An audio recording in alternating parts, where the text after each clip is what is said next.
Hello everyone, I am Bhanu sir. बेटा, quadratic equation के extras में आज अपन पढ़ने वाले हैं अलग अलग कंफ्यूजिंग क्वाड्रेटिक इक्वेशंस से एक्स की वैल्यूज कैसे निकाले। बहुत डिफरेंट वैरायटी के क्वेश्चंस करेंगे, ऐसी ऐसी इक्वेशंस देखेंगे जो अपन ने एनसीईआरटी में बिल्कुल भी नहीं देखी। कई इक्वेशंस तो देखने से लगेगी भी नहीं कि ये क्वाड्रेटिक है, फिर भी अपन उनको सॉल्व करेंगे। ठीक है, तो क्वेश्चंस आर वेरी इंपॉर्टेंट। फटाफट से रफ कॉपी पेन साथ लेके बैठो, स्टार्ट करते हैं टॉपिक। 16th क्वेश्चन बहुत अच्छा क्वेश्चन है, ढंग से समझेंगे इसको। ये पूरी एक इक्वेशन है, मल्टीप्लाई करने से क्वाड्रेटिक बनेगी। ये अपने को सिंप्लीफाई करना है और इसके दोनों जीरोस को फाइंड करना है। ठीक है, मल्टीप्लाई करते हैं। x इंटू एक्स माइनस का 4x माइनस का 3x प्लस 4 3 जा 12। इस कांस्टेंट को इधर ट्रांसफर कर दो, 34 और अपॉन में 33 का स्क्वायर है। देखो तो 33 का स्क्वायर होता है 1089। ये 33 का स्क्वायर होता है 1089 इक्वल टू में 0। ये चीज आप याद रखना, 33 का स्क्वायर 1089। ये भी क्वेश्चन में आगे भी काम आएगा। अब क्या करेंगे, यहां लिखेंगे एक्स स्क्वायर माइनस का 7x। ठीक है, 12 से 1089 का प्रोडक्ट कर देंगे। क्या करेंगे, 1089 मल्टीप्लाई बाय 12 और यहां इसका प्रोडक्ट कर देंगे। जो ये प्रोडक्ट आएगा उसमें माइनस कर देंगे क्या, 34 और यहां इसका आंसर लिखेंगे। क्लियर, मतलब अपन इन दोनों का एलसीएम लेके इनको सॉल्व कर रहे हैं। तो ये आएगा 13068। 34 माइनस करो 13034, तो ये हो गया मेरा 13034 अपॉन 1089 यानी कि 33 का स्क्वायर। यानी कि अपन ने ये जो वैल्यू लिखी 33 का स्क्वायर, ये सिर्फ इसलिए लिखी ताकि अपन एलसीएम ले सके। वापस से अपन इसको 33 का स्क्वायर बना सकते हैं। ठीक है, 1089 33 का स्क्वायर। अब क्या करना है, अब आपको एक चीज याद रखनी है, multiply and divide coefficient of x by 33। x का जो कोएफिशिएंट है उसको 33 से मल्टीप्लाई भी कर दो और डिवाइड भी कर दो। तो जब हम 33 को 7 से मल्टीप्लाई करेंगे तो ये आएगा 231, यही आएगा। तो ये हो जाएगा मेरा एक्स स्क्वायर माइनस का 231 अपॉन 33x प्लस का 13034 अपॉन में 33 का स्क्वायर। क्लियर, आ गया समझ में। अब मुझे क्या करना है, मिडिल टर्म स्प्लिटिंग करनी है। तो मिडिल टर्म स्प्लिटिंग करने के लिए अपन 231 के दो पार्ट्स करेंगे। ठीक है, क्लियर। ऐसे दो पार्ट्स जिनको ऐड करने से आए, मल्टीप्लाई करने से आए 13034। क्लियर, 13034 में से दो नंबर निकालो। क्लियर, ऐसे दो नंबर्स जिनको ऐड करने से 231 आ जाए, तो वो हुए अपने 98 और 133। जब आप इन दोनों का प्रोडक्ट करोगे तो ऊपर वाला नंबर आएगा और जब आप इनको ऐड कर दोगे तो हमारा आ जाएगा माइनस का 231। क्लियर, तो अब हम इस मिडिल टर्म की स्प्लिटिंग कर देंगे और उसकी जगह वो दो नंबर लिख देंगे। आ गया इतना समझ में, इजी है यहां तक। तो अब इसकी स्प्लिटिंग करते हैं। देखो क्या आएगा यहां पे, यहां लिखेंगे अपन एक्स स्क्वायर माइनस का 98 माइनस का 133 अपॉन में क्या है 33x। ये अपन ने क्या करा, इस 231 के दो पार्ट कर दिए।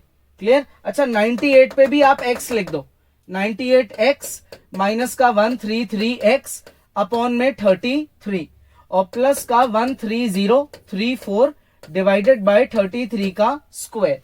ठीक है, ये हमने इसकी दो फैक्टर्स कर दिए, यानी कि मिडिल टर्म स्प्लिटिंग कर दी। चेक कर लो भाई एक बार, 231x के हमने दो पार्ट कर दिए।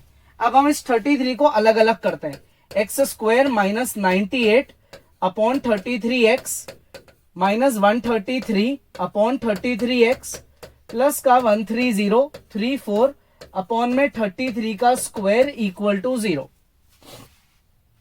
शुरू की दो टर्म्स में से x कॉमन ले लो, अंदर ये बच गया x माइनस 98 अपॉन 33। आगे की दो टर्म्स में से माइनस का 133 अपॉन 33 ये कॉमन ले लो, ठीक है। तो इधर से बचेगा क्या, x माइनस 98 अपॉन 33। क्यों बचा ये, क्योंकि 133 मल्टीप्लाई बाय 98 होता है 13034। इनका जो प्रोडक्ट है वो क्या होता है 13034। तो 13034 में से 133 कॉमन लोगे तो 98 बचेगा। अब आप चेक करो, आपके दोनों ब्रैकेट एग्जैक्टली सेम है, x माइनस 98 अपॉन 33 और x माइनस 133 अपॉन 33। दोनों को अलग अलग जीरो के इक्वल पुट करेंगे और x की दो वैल्यूज निकालेंगे। एक आएगा पॉजिटिव 98 अपॉन 33 और एक आएगा पॉजिटिव 133 अपॉन 33। ये हमारे दो आंसर्स आ गए। आ गया समझ में, चेक कर लो फटाफट। इसका स्क्वायर करा, उधर कांस्टेंट शिफ्ट करा, उन दोनों ब्रैकेट्स का प्रोडक्ट करा, 1089 को 12 से मल्टीप्लाई करा और 34 से कर दिया सब्ट्रैक्ट। ये कांस्टेंट सिंप्लीफाई हो गया। 7 को 33 से मल्टीप्लाई डिवाइड करा और उसके बाद 231 की मिडिल टर्म स्प्लिटिंग कर दी, दो पार्ट्स में इसको तोड़ दिया। 33 को अलग अलग लिखा, इन दोनों में से x कॉमन निकाला, इन दोनों में से 133 अपॉन 33 कॉमन निकाला। ये दोनों ब्रैकेट बिल्कुल सेम है, ब्रैकेट बाहर चले गया और ये चीज यहां आ गई, तो x की दो वैल्यूज निकल गई। ठीक है भाई, आ गया समझ में, इजी है। नेक्स्ट क्वेश्चन करते हैं 17th। अब इसमें देखो, ये दोनों टर्म्स एक दूसरे की रिवर्स लिखी हुई है, a upon a plus B upon a। x को अंदर कर दो multiply, a upon a plus B into X, ठीक है, a plus B upon a into x.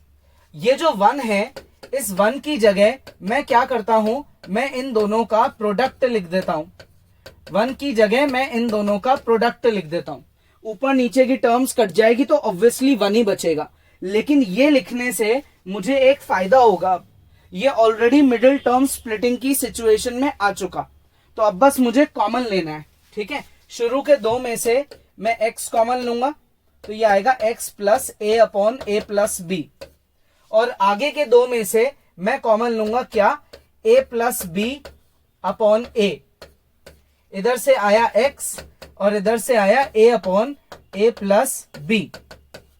दोनों ब्रैकेट बिल्कुल सेम है, तो x plus a upon a plus B, ठीक है। इधर से आया x plus a plus B upon a। आ गए दो फैक्टर। पहले वाले फैक्टर को जीरो पुट करेंगे तो पॉजिटिव उधर जाके नेगेटिव, सेम इधर पॉजिटिव उधर जाके नेगेटिव। तो x की पहली value minus a upon a plus B और दूसरी value minus of a plus B upon a। ये हमारी x की दो वैल्यूज आ गई। ठीक है, क्वेश्चन में ये स्टेप बहुत इंपॉर्टेंट है, इसको याद रखना जरूरी है। नेक्स्ट, ये चलता ही जा रहा है, तो हम क्या करेंगे, हम इसको x मान लेते हैं। हमको इसकी वैल्यू निकालनी है 6, फिर 6, फिर 6 एंड सो ऑन। ठीक है, तो हमने इसको क्या मान लिया, x मान लिया। अब मैं आपको बोलता हूं, एक काम करो, एक 6 को मत देखो, इस इतने पार्ट को आप मत देखो। ठीक है, इतने पार्ट को मत देखो, या इसमें प्लस भी इंक्लूड कर लो, चलो ठीक है, इसमें प्लस का साइन भी इंक्लूड कर लो। इतने पार्ट को मत देखो आप क्वेश्चन में, सिर्फ आगे के पार्ट को देखो। ये जो आगे का पार्ट है, ये आगे का पार्ट, चलो इसका कलर भी चेंज कर देते हैं, है ना। ये जो आगे का पार्ट है, ये जो येलो कलर से है, क्या ये ऊपर वाले क्वेश्चन के जैसे ही है, 6 प्लस 6 प्लस 6 चलता ही जा रहा है। कब तक चल रहा है, ये चल रहा है अप टू इन्फिनिटी, यानी कि ये खत्म ही नहीं होगा, चलता ही जाएगा, है ना। तो जब मैं कोई चीज बहुत ज्यादा बार लिखी हुई है, अगर मैं उसमें से एक 6 को कम भी कर लेता हूं तो कोई फर्क तो पड़ेगा नहीं, क्योंकि इन्फिनिटी तो बहुत बड़ा नंबर होता है। यानी कि अगर मैं इस इतने येलो पार्ट को देखूं, ये बिल्कुल x को ही रिपीट कर रहा है। तो मैं यहां क्या करूंगा, मैं अब यहां पे x इक्वल टू, इसको मैं कर दूंगा कॉपी, पिंक वाले को मैंने कॉपी कर दिया, येलो वाले को मैं वापस क्या लिख दूंगा, x लिख दूंगा। समझ गए, इतनी बड़ी चीज किसके इक्वल है, x के, तो मैंने x लिख दिया। अब मैं स्क्वायर कर दूंगा, इनको उधर ले जाऊंगा, ये मैंने इधर ट्रांसफर कर दिया, इसकी मिडिल टर्म स्प्लिटिंग कर दूंगा। ये इसकी मिडिल टर्म स्प्लिटिंग हो गई। ठीक है, क्लियर। तो इसके दो फैक्टर्स हो गए, पहला फैक्टर आएगा x माइनस 3 और दूसरा आएगा x प्लस 2। ये मेरे दो फैक्टर्स हो गए भाई। अब इससे मेरी x की दो वैल्यूज आएगी, एक तो 3 और एक वैल्यू आएगी मेरी माइनस का 2। चेक कर लो, ये दो वैल्यूज है अपनी, ये अपना फाइनल आंसर है। ठीक है, नेक्स्ट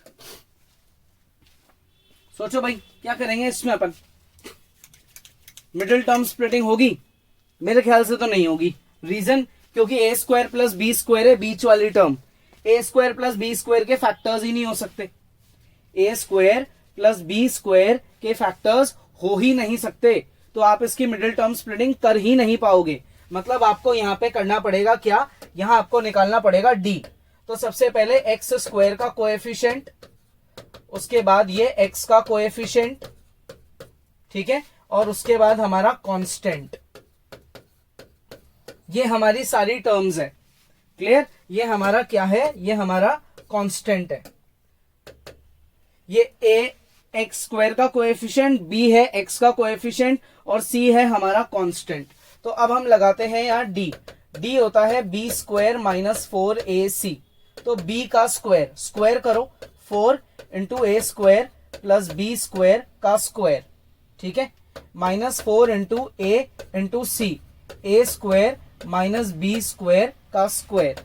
तो ये हो गया 4 ए की पावर 4 बी की power 4 plus twice of A square B square minus 4 into A की पावर 4 प्लस बी की power 4 minus 2a square B square.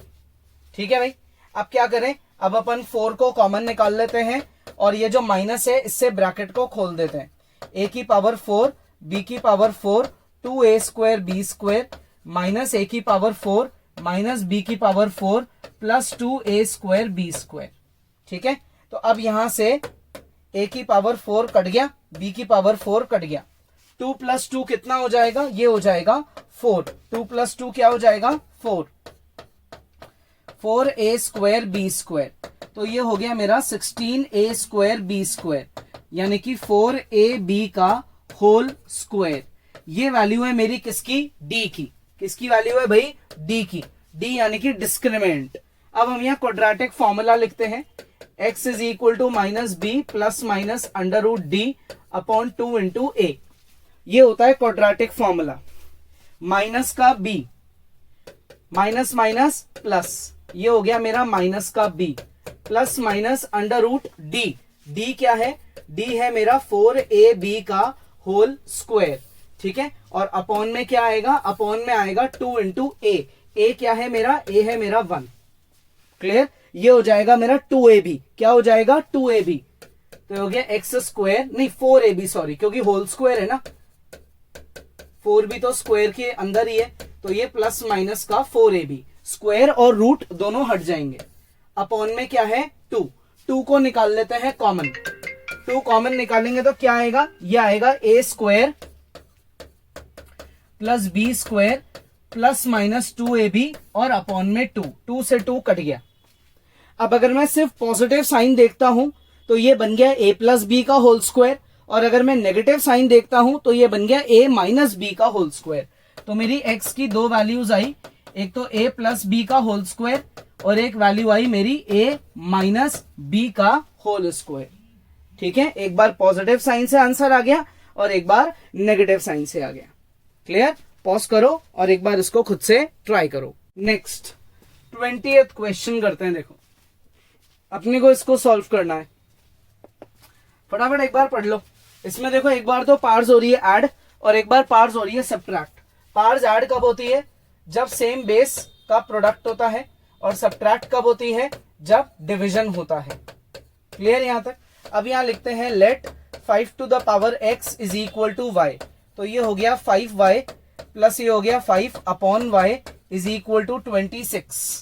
y से लेते हैं LCM, 5y square plus 5 upon y is equal to 26। y को इधर ले जाते हैं तो ये हो गया 5y square plus 5 is equal to 26y। 26y को इधर ट्रांसफर कर देते हैं तो ये हो गया 5y स्क्वायर माइनस का 26y प्लस का 5 इक्वल टू 0। ठीक है, इसको लिखेंगे माइनस का 25y माइनस का y प्लस का 5 इक्वल टू 0। शुरू के दो में कॉमन आ रहा है 5y, अंदर आ गया y माइनस 5, फिर माइनस का 1 कॉमन y माइनस 5। ठीक है, 5y माइनस 1 और y माइनस 5। पहले वाले फैक्टर से मेरा y निकला 1/5 और दूसरे वाले से मेरा y निकला 5। ठीक है, अब यहां से अपन क्या करेंगे, इसके पार्टीशन कर देते हैं, है ना, क्योंकि अपने को y थोड़ी निकालना है, अपने को तो x निकालना है। तो हम आते हैं हमारे अजम्पशन पे, लगाओ इसको यहाँ 5 की पावर x, इसको लिखो 5 की पावर -1, तो x निकला -1। इसको लिखो 5 की पावर x, इसको लिखो 5 की पावर 1, तो x हो गया मेरा +1। तो ये हमारे दो आंसर्स हैं। ठीक है, एक -1 और एक +1। पॉज करो और एक बार खुद से ट्राई करो। ओके किड्स, आई होप आपको आज के क्वेश्चंस बहुत लॉजिकल लगे होंगे, लेकिन बहुत इजी भी थे। फिर भी कोई डाउट है आप वीडियो दोबारा देखो, नेक्स्ट क्लास में अपन आगे पढ़ेंगे।